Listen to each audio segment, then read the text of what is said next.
जो संविधान बनाने की बात कर रहे हैं वो कह रहे हैं कि केवल इस संविधान के अनुसार 4 लोगों को, यानी 4 तरह के लोगों को वोट देने का अधिकार होगा।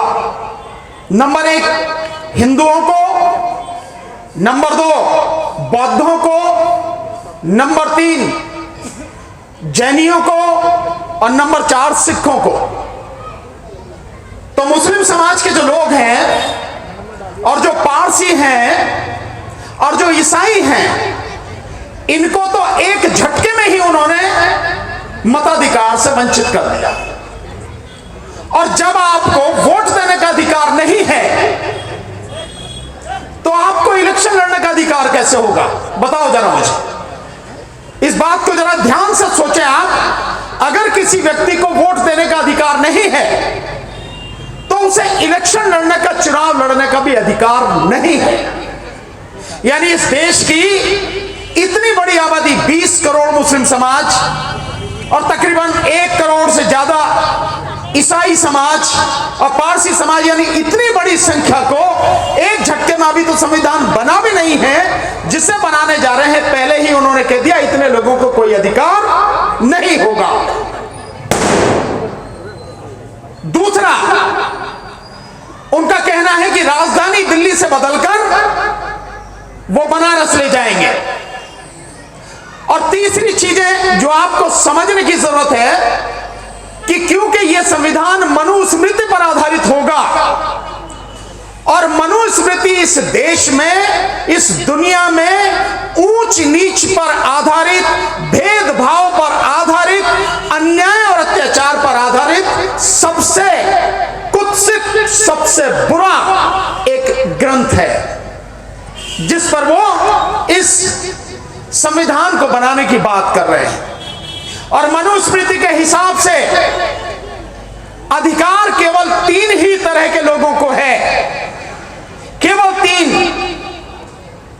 नंबर 1 ब्राह्मण, नंबर 2 क्षत्रिय और नंबर 3 वैश्य यानी बनिया समाज। केवल 3 को अधिकार है, किसी और को कोई अधिकार नहीं है। बाकी जितने भी लोग हैं वो शूद्र समाज के अंतर्गत आते हैं।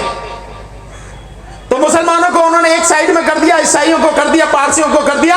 अब रही कि ये जो SC, ST, OBC के लोग हैं, इन्हें कैसे काबू में रखा जाए। तो इसके लिए उन्होंने एक बहुत ही भ्रमित भाषा का इस्तेमाल किया जो लोग समझ ही नहीं पाए, और वो उन्होंने किया कि मनुस्मृति पर आधारित संविधान होगा।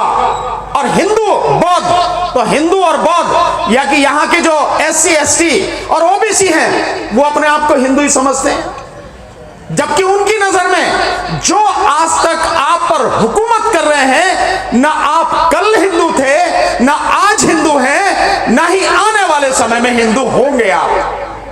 अगर आप होते हिंदू और आप हैं हिंदू तो आपके ही अधिकार क्यों छीने जा रहे हैं? आप ही का रिजर्वेशन क्यों खत्म किया जा रहा है? हर जगह आपको कुछ ना मिल सके इसकी व्यवस्था क्यों की जा रही है? चाहे वो OBC के लोग हों और चाहे SC और ST के लोग हों, इस बात को बताएं कि अगर आप हिंदू हैं और आप केवल कहते ही नहीं हैं, आप सारे काम उन्हीं के हिसाब से करते भी हैं। जितने भी त्योहार हैं हिंदुओं के, चाहे वो दिवाली हो, होली हो, दशहरा हो, भैया दूज हो, रक्षाबंधन हो, गणेश चतुर्थी हो, शिव की पूजा हो, लक्ष्मी की पूजा हो, जितने भी हैं सारे हिंदुओं के त्योहार है। तुम्हारा कौन सा त्योहार है? SC, ST, OBC का कौन सा त्योहार है? कोई नहीं। तो तुम उन्हें मनाते हो, बावजूद उसके भी तुम्हें कोई अधिकार देने के वो पक्ष में न थे, न वो हैं और ना ही कभी होंगे। ये तो भला हो बाबा साहब डॉक्टर अंबेडकर का कि उन्होंने अपनी शिक्षा और ज्ञान के दम पर 3500 साल पुरानी जो व्यवस्था है उसको बदलकर आपको इंसान की तरह आप जी सके, लड़ सके, तरक्की कर सके, पढ़ सके आपके बच्चे, आपको अधिकार दे दिए। तो आपको सिर्फ ये कह के कि मनुस्मृति पर आधारित है वो, आपके भी सारे अधिकार खत्म होंगे। वोट का अधिकार आपको भी नहीं मिलेगा। और वोट का अधिकार SC ST OBC को नहीं होगा तो चुनाव लड़ने का भी इनको अधिकार नहीं होगा। अगर ये अपने इरादों में सफल हो गए तो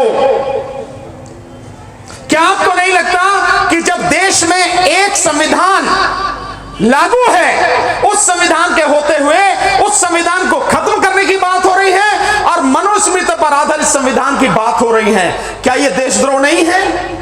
लेकिन कोई सरकार, न तो राज्य की सरकार न केंद्र की सरकार इसके खिलाफ कार्रवाई नहीं कर रही। ये बातें इसलिए आपको बताना जरूरी है कि संविधान वाकई में खतरे में है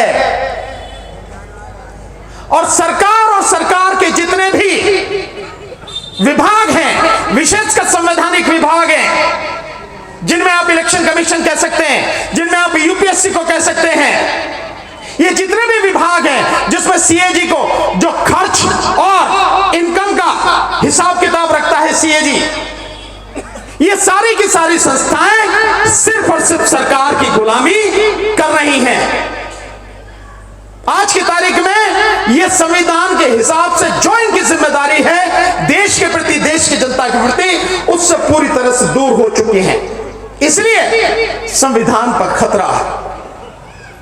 प्रधानमंत्री मोदी धोखा देने के लिए आपको वैसे तो कितनी ही बातें बताएं, चाहे 15-20 लाख रुपए का मामला हो, चाहे 2 करोड़ नौकरियों का मामला हो, चाहे डिजिटल इंडिया का मामला हो, चाहे जो स्मार्ट सिटी 100 स्मार्ट सिटी बनाने की बात हो, चाहे महिलाओं की सुरक्षा की बात हो, कुछ भी हो, चाहे किसानों की आमदनी 2022 अब जाने वाला है इस तक दुगुनी करने की बात हो, ये झूठ तो बोला ही बोला। लेकिन आपको धोखा देने के लिए जिस समय पहली बार प्रधानमंत्री मोदी संसद में गए तो संसद की सीढ़ियों पर सर झुकाकर नमन किया, लेकिन उसके बाद जिस तरह से संविधान को, देश की संसद को, देश की जनता को धोखा दिया वो किसी से छुपा नहीं है। इसलिए संविधान खतरे में है, इसलिए संविधान को बचाना जरूरी है। और संविधान केवल बीजेपी की वजह से खतरे में नहीं है, बीजेपी के साथ साथ जिसके विषय में अभी बताया केजरीवाल, वो मोदी का भी बाप है इस मामले में, झूठ बोलने में, उल्टे मतलब यू टर्न करने में और लोगों को धोखा देने में वो उसका भी जो है गुरु है। इन सब से खतरा है। आप भूले तो नहीं होंगे, आपको याद होगा केजरीवाल ने 70 वादे किए थे आपसे, 70, भूले तो नहीं हो? गिन के बताओ कितने वादे पूरे किए, गिन के एक एक करके आप बताओ, गिनो उंगलियों पे कि आपसे कितने वादे पूरे किए। और 2 चीज आपको दी जा रही है, एक बिजली और एक पानी फ्री दिए जा रहे हैं, फ्री। और मैं समझता हूं लोग इतने एहसानमंद हैं उस व्यक्ति के, जैसे वो अपनी जेब से दे रहा है, कि इसी पे बीजेपी को हराने के लिए उसे वोट देते चले आ रहे हैं। और मुझे विश्वास है कि हम कितना भी चीख लें, कितना भी बता दें, कितना भी सच्चाई आपको दिखा दें, आप फिर भी बिजली पानी फ्री होने की वजह से इस MCD के चुनाव में भी वोट केजरीवाल को ही दोगे। लेकिन हम भी अपनी आदत से बाज नहीं आते, हम भी बोलते ही रहेंगे। यह है स्थिति।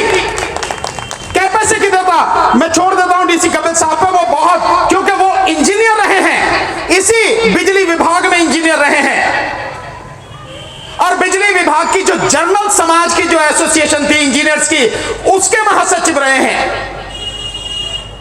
यही बताएंगे आपको हर चीज कि किस तरह से कितने पैसे की बिजली दे रहा है वो आपको, कितने पैसे की आपको पानी दे रहा है, और सिर्फ ये चीज देके कितना पैसा आपका आपसे लूट ले रहा है। ये वही सारी चीजें बताएंगे। पर मैं आपको कुछ और चीज बताना चाह रहा हूं, 1-2 चीज आपको बताऊंगा केजरीवाल के विषय में। मैं समझता हूं उससे ज्यादा की जरूरत नहीं है। अभी बहुत बढ़िया बताया था हाजी गुलाम सरवर साहब ने कि 2-4 स्कूल हैं, उनके ही फोटो दिखा के और शिक्षा में इतना क्रांतिकारी बदलाव किया, ये किया वो किया, उसे दुनिया भर में भुना रहे हैं, उसको बताते रहते हैं। केजरीवाल के वीडियो निकाल के देखिए आप। हम जो भी बोलते हैं पूरे प्रमाण सहित तथ्यों के आधार पर बोलते हैं, वैसे नहीं बोलते हम। तो केजरीवाल के वीडियो निकाल के देखिए। केजरीवाल ने कहा है कि हमने जिस जिस तरह से शिक्षा में सुधार किया है, दिल्ली में स्कूलों की हालत जैसी सुधारी है, 4 लाख बच्चे जो प्राइवेट स्कूलों में पढ़ते थे वो सरकारी स्कूलों में वापस आ गए, यानी सरकारी स्कूलों में उन्होंने दाखिला लिया है। अब मैं आपसे पूछना चाहता हूं, जो 4 लाख बच्चे प्राइवेट में पढ़ते थे अब वो सरकारी में अगर आ रहे हैं तो स्कूलों की ज्यादा जरूरत पड़ेगी कि नहीं? स्कूल ज्यादा चाहिएंगे कि नहीं? कहां से बैठाओगे उन 4 लाख बच्चों को? जगह चाहिए, स्कूल चाहिए। कोई नया स्कूल बना क्या? एक बार कोई नया स्कूल बना है? नहीं बना। जो पुराने हैं उन्हीं को जैसे किया गया उसी के आधार पर यह राजनीति की जा रही। दूसरा, 50 स्कूल बंद किए जा रहे हैं।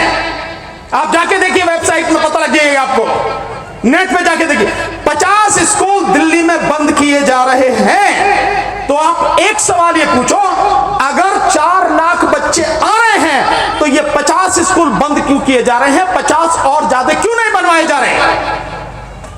इससे साफ जाहिर है कि कोई सुधार नहीं हुआ, कुछ बच्चे नहीं आए, केवल और केवल आपको मूर्ख बनाया जा रहा है ताकि आप इसी भ्रम में पल के केजरीवाल को अच्छा मानते रहो कि केजरीवाल ने आपके बच्चों का जीवन सुधार दिया। क्योंकि आपके पास समय नहीं है सच जानने का। सही बातें, सही आंकड़े आपके पास आ जाएं, इसको आप जानना नहीं चाहते। आप केवल और केवल फ्री बिजली पानी में ही मस्त हो, और इसी का फायदा ये सारे राजनीति वाले, चाहे बीजेपी वाले हो और चाहे आम आदमी पार्टी हो, ये सब इसका फायदा उठा रहे हैं। ये जानना समझना आपको पड़ेगा। मैं जैसे बार बार कहता हूं, अभी मैं सुनना था, हमारे साथी सामने ही खड़े हैं हॉकर्स फेडरेशन वाले संदीप जी, वो कह रहे हैं हमें किसी से मतलब नहीं है, कोई भी आए, हमारा तो भैया हमारा काम करना चाहिए, हमें संघर्ष करना है। तो संघर्ष तो आप कर रहे हो ना, मिला क्या आपको? इतने समय से संघर्ष तो कर रहे हो, मिला क्या आपको? मिलेगा भी नहीं आपको जब तक आपकी समझ में यह बात नहीं आएगी कि जो सरकार हो, सरकार हम ऐसी बना के भेजेंगे जो वाकई में हमारे लिए काम करे, और उसमें ऐसे नुमाइंदे भेजेंगे जो हमारे बीच से जाएं, जो हमारा दर्द समझते हो, जो हमारा दुख समझते हो, हमें जानते हो, हमारी समस्याओं को जानते हो और उन्हें हल करने के लिए ईमानदारी से काम करें। ऐसे लोगों को भेजोगे तो ही होगा, बिना इसके नहीं होगा। सरकार के बिना कुछ नहीं होता। 72 साल हो गए, 72 साल से भी ज्यादा हो गए आपको सरकार देखते देखते। किस सरकार ने काम किया आपके लिए? 2013 में ये कानून बना था आपका, कांग्रेस की सरकार थी। जिस हॉकर्स की बात कर रहे हो आप, ये कानून उसी समय बना था ना। 9 साल जिसको हो गए, क्या हुआ? क्यों लागू नहीं हुआ 9 साल में? और बीजेपी क्यों करेगी? बीजेपी तो आपको मिट्टी में मिलाना चाहती है। केजरीवाल क्यों करेगा? वो तो उन्हीं का भाई है। भाई किसकी पैदाइश है केजरीवाल? आरएसएस की पैदाइश है। अन्ना के आंदोलन से पैदा है ना। तो अन्ना किसका आदमी है? आरएसएस का आदमी, बीजेपी का आदमी। सारे पैसा, सारे आदमी, सारी सुविधाएं, सारा मीडिया उसके अन्ना के आंदोलन में सब आरएसएस का था। तो तुम्हारे लिए काम क्यों करेगा? और तुम्हें समझ में नहीं आ रहा कि जो नोट पर गणेश और लक्ष्मी छपवाना चाह रहा है वो आरएसएस का आदमी, तुम्हारा कहां से है वो? इसलिए तुम्हें समझना पड़ेगा। राजेंद्र पाल गौतम की बात करी, यहां बैठे हुए एक साथी हैं, वो जो कहा कि 10,000 लोगों ने जो है बौद्ध धर्म की दीक्षा ली। राजेंद्र पाल गौतम की बात मैं कर रहा हूं। राजेंद्र पाल गौतम का विभाग, जिस विभाग में मंत्री था, 20,000 करोड़ रुपया, अब तो बढ़ के 50,000 करोड़ हो गया। रुपए की बात कर रहा हूं मैं, 20,000 करोड़ पिछले 5 साल में जब इसकी सरकार रही केजरीवाल की, शेड्यूल कास्ट का, यानी तुम्हारा पैसा खा गया, जिसका हिसाब नहीं है आज तक। भाई महमूद पराचा ने उनके खिलाफ में जो है हाई कोर्ट में, दिल्ली हाई कोर्ट में मुकदमा डाल रखा है। और ये सूचना के अधिकार अधिनियम के तहत राजेंद्र पाल गौतम के ही विभाग ने हमको दी है। इनके पास है, ये बता देंगे डीसी कपिल साहब। तो ऐसे मंत्री का, ऐसे नेताओं का क्या करूंगा? इनका जो आदमी वहां बैठकर मंत्री होते हुए हुए, जो समाज की रक्षा नहीं कर सकता, समाज के पैसे को नहीं बचा सकता, समाज के हकों की रक्षा नहीं कर सकता, वो तुम्हारा मंत्री क्या प्रधानमंत्री भी बन जाए तो तुम्हारे लिए क्या करेगा? कुछ भी नहीं करेगा।